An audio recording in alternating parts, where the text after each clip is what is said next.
Good morning all of you. Welcome my YouTube channel. आज हम लोग पढ़ेंगे physiology of digestive system pictures की सहायता से। और ये जो डाइजेस्टिव सिस्टम ये क्लास 11th का चैप्टर है, चैप्टर नंबर 16। और ये क्लास 11th और नीट स्टूडेंट के लिए फ़ायदेमंद है।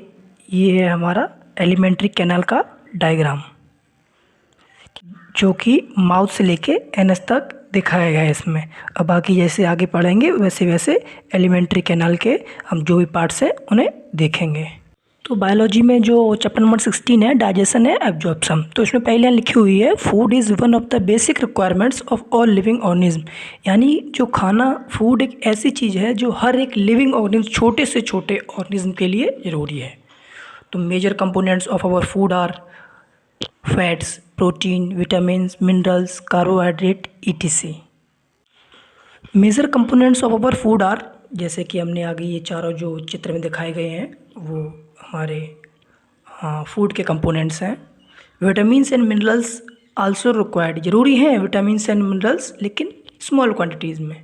Food provides energy and organic materials for growth and repair of tissue. जो खाना है वो हमें एनर्जी देता है, ग्रोथ देता है, और कोई चोट लग जाती है तो उसमें जल्दी भरने में सहायता करता है। इसी तरीके से वाटर पे आते हैं। इसमें फ़ोटो में तो नहीं है लेकिन वाटर भी एक एसेंशियल है। क्यों? क्योंकि इससे काफ़ी मेटाबॉलिक प्रोसेस चलती हैं और बॉडी में डिहाइड्रेशन होने से बचाता है। Bio macro molecule in food can not be utilised in their original form. जो बायो मैक्रो मॉलिक्यूल है, मतलब लार्ज बड़े बड़े जो खाना है वो डायरेक्ट खाने में नहीं जाते हैं अपने ओरिजिनल फॉर्म में, वो पहले छोटे छोटे टुकड़ों में टूटते हैं। तो they have to be broke down, वो पहले छोटे टुकड़ों में टूटते हैं and convert into simple substance, और छोटे छोटे सब्सटेंस में टूट जाने के बाद डाइजेस्टिव सिस्टम में चले जाते हैं। तो the process of conversion of complex food and substance to a simple absorbable form is called digestion. तो यही जो बायो मैक्रो मॉलिक्यूल को छोटे छोटे सिंपल सब्सटेंस में तोड़ देना और बाद में वो एब्जॉर्ब फॉर्म लायक बन जाना डाइजेशन कहलाता है, जैसे कि हम आगे की स्लाइड में देखेंगे। ओके डियर स्टूडेंट्स, चलिए आगे हम देखते हैं डाइजेशन। तो डाइजेशन, जैसे कि इसमें लिखा है, डाइजेशन में be define as physiological process. ये एक फिजियोलॉजिकल प्रोसेस है जिसका मतलब होता है जो कॉम्प्लेक्स फूड मटेरियल है, जो भी मतलब मैक्रो मॉलिक्यूल मटेरियल है, ब्रोक डाउन मतलब टूटता है सिंपल फॉर्म में और बाद में वो एब्जॉर्प्शन हो जाता है और बॉडी उसे यूटिलाइज कर लेती है। डाइजेस्टिव सिस्टम क्या है? ये एक ऐसा सिस्टम है जो काफ़ी ऑर्गन्स से मिलकर बनता है और डाइजेशन करने में सहायता करता है। गैस्ट्रोइंटेस्टाइनल ट्रैक्ट, इसे एलिमेंट्री कैनाल नाम से भी इसमें इन्वॉल्व होती है। Digestive system is composed of long muscular tube, GI tract, और एलिमेंट्री कैनाल कहते हैं, and a set of accessory organ. मतलब ये एक एलिमेंट्री कैनाल है जिसमें काफ़ी सारे ऑर्गन जुड़े रहते हैं और ये डाइजेस्टिव सिस्टम में यानी डाइजेशन में हेल्प करते हैं। आगे देखते हैं इसके बाद क्या है स्लाइड में। एनसीईआरटी के हिसाब से सबसे पहले फूड के बारे में बताया, मेजर कंपोनेंट फूड के बारे में बताया, उसके बाद सभी कंपोनेंट्स के क्या क्या रोल हैं ये बताया गया है। आगे बात करते हैं इसमें कि एलिमेंट्री कैनाल में जो पहला पोर्शन है वो माउथ रहता है। क्यों? क्योंकि एलिमेंट्री कैनाल की जो बिगनिंग है वो माउथ से शुरू होती है और लास्ट एनस तक जाती है, जैसा कि पीछे डायग्राम में दिखाया गया था। ठीक है, आगे हम बात करते हैं जो पहला पार्ट है माउथ। तो mouth, food is taken into the body through mouth. तो खाना हम लेते हैं वो हम माउथ से ही लेते हैं। This process called ingestion. तो कभी भी क्वेश्चन में आ जाता है कि इंजेशन क्या है, तो याद रखिएगा कि जब भी किसी खाने को हम मुंह में रख लेते हैं तो ये प्रोसेस इंजेशन कहलाती है। माउथ का काम क्या है?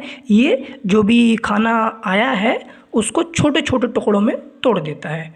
किसकी सहायता से? माउथ में सलेवरी ग्लैंड पाई जाती हैं जो सलाइवा यानी थूक को सीक्रेट करती हैं। तो ये सलाइवा स्टार्च को शुगर में बदल देता है और टंग की सहायता से मिक्स हो जाता है खाना और नीचे अंदर ओसोफेगस में या स्टोमक तक पहुंच जाता है। तो याद रखिएगा कि जो खाना सबसे पहले पचना चालू होता है, डाइजेशन होता है, वो हमारा माउथ से होता है।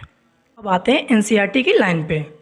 इसमें एक लाइन लिखी है, the mouth leads to the buccal cavity और ओरल कैविटी। तो माउथ को एक तरीके से बक्कल कैविटी और ओरल कैविटी भी कहते हैं। तो oral cavity has number of teeth. Oral cavity में काफ़ी दांत, 32 दांत होते हैं, वो एज के हिसाब से कम ज़्यादा होते रहते हैं। एंड अ मस्कुलर टंग, और एक जीभ होती है। ठीक है, तो इसमें बोला गया माउथ में क्या क्या ये दिखाया गया है, एक टंग है और एरो से टीथ भी दिखाए गए हैं। तो आगे हम देखते हैं कि किस तरीके से टीथ को बताया गया है। ये टाइप्स ऑफ ह्यूमन टीथ, तो मेनली हम लोगों के 4 टीथ पाए जाते हैं, इंसीजर, कैनाइन, प्रीमोलर, मोलर। तो इस तरीके से दांत होते हैं। आगे देखते हैं स्लाइड में। तो ये है एक फॉर्मूला जिससे हम बता सकते हैं कि ह्यूमन बीइंग में कितने तरीके के दांत पाए जाते हैं। तो ये 2123 अपॉन 2123, और जो ऊपर वाला फॉर्मूला है वो अपर साइड का है, नीचे वाला लोअर साइड का है। तो यानी 2 इंसीजर हैं, एक कैनाइन है, 2 प्रीमोलर हैं, 3 मोलर हैं। इनका 2 से डिवाइड कर दोगे तो ऊपर 16 और नीचे 16, 32 निकल आएगा टोटल। अडल्ट का जो फॉर्मूला है ह्यूमन बीइंग का वो 2123 अपॉन 2123 होता है। तो ये हमारा टीथ का एक स्ट्रक्चर दिखाया गया है, जिसमें क्राउन, जिसमें इनेमल, डेंटिन आया है, नेक, गम और पल्प आया है, रूट यानी बोन, नर्व, ब्लड, etc। ये सब एक तरीके से टीथ का स्ट्रक्चर है। अगर कोई टीथ निकाल के देखेंगे तो इस तरीके से हमको शो हो जाएगा। आगे देखते हैं इसके बाद क्या आता है। ये